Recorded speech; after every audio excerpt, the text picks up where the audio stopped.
नमस्कार किसान साथियों, मैं जोनी राणा श्री हरि प्राकृतिक कृषि फार्म बात्ता से। किसान साथियों, गेहूं हमने उठा लिया है,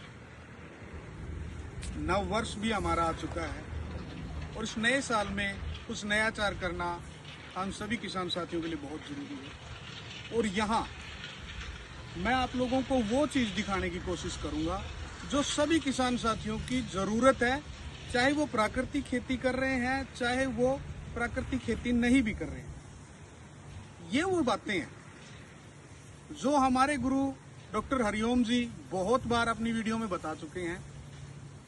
बार बार उन्होंने इस बात की चर्चा की है कि खेतों को गहरी जुताई ना करके उनमें हरी खाद बोई जाए।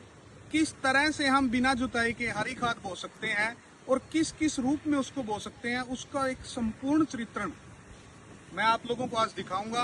किस तरह से बिजाई हो रही है वो भी दिखाऊंगा, क्या क्या हम उसके अंदर बो रहे हैं वो भी दिखाऊंगा।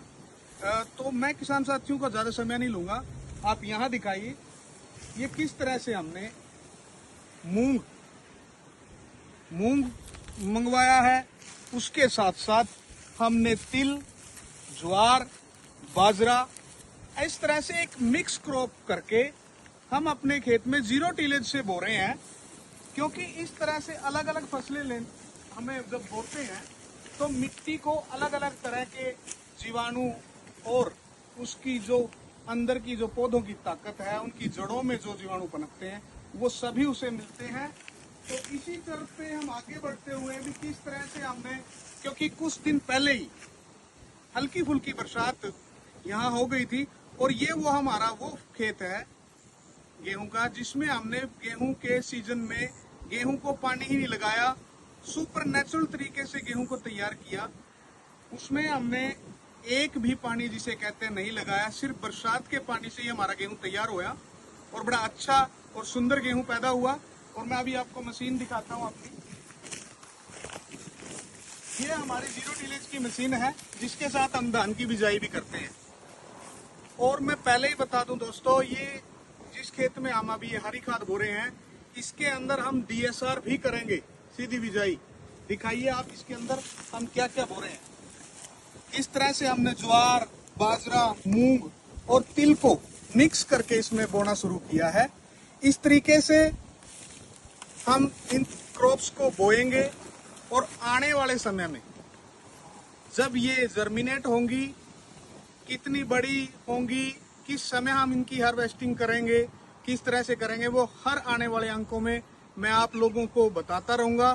किसी भी साथी के मन में अगर कोई सवाल पनपता है तो वो मेरे नंबर पे जरूर कांटेक्ट करें, मैं उनके हर सवाल का जवाब देने की कोशिश करूंगा। और बाद में यह भी कहूंगा कि जो साथी प्राकृतिक खेती की शुरुआत करने की इच्छा रखते हैं, ये समय सबसे अच्छा है, अपना खेत चुने और उसमें हरी खाद को बोए, चाहे वो ढैंचे के रूप में हो।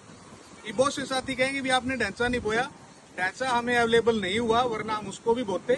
उसके अलावा भी ये बहुत से ऑप्शन है, आप इनको भी यूज कर सकते हैं। कहने का मतलब खेत को गहरी जुताई न करें और उसको खुला न छोड़ें, उसमें कुछ न कुछ बोएं ताकि उसको एक हरी खाद जिसे बायोमास भी कहते हैं वो मिले, दूसरा हमारा खेत ढका रहे जिससे बायोकार्बन उड़े ना। तो इस चीज को मैं किस तरह से इसकी बिजाई करूंगा मैं आप लोगों को वो भी दिखाऊंगा पोस्ट करने।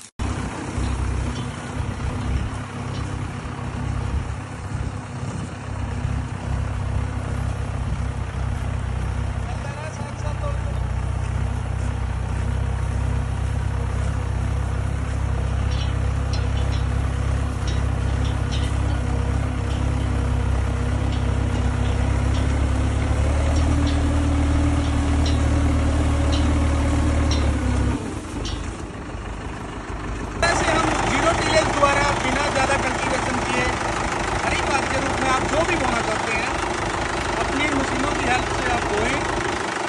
और अगर किसी साथी के पास मशीनें नहीं है वो अपने खेत में पानी भर के ढैंचे का छींटा लगाए, हरी खाद बोए।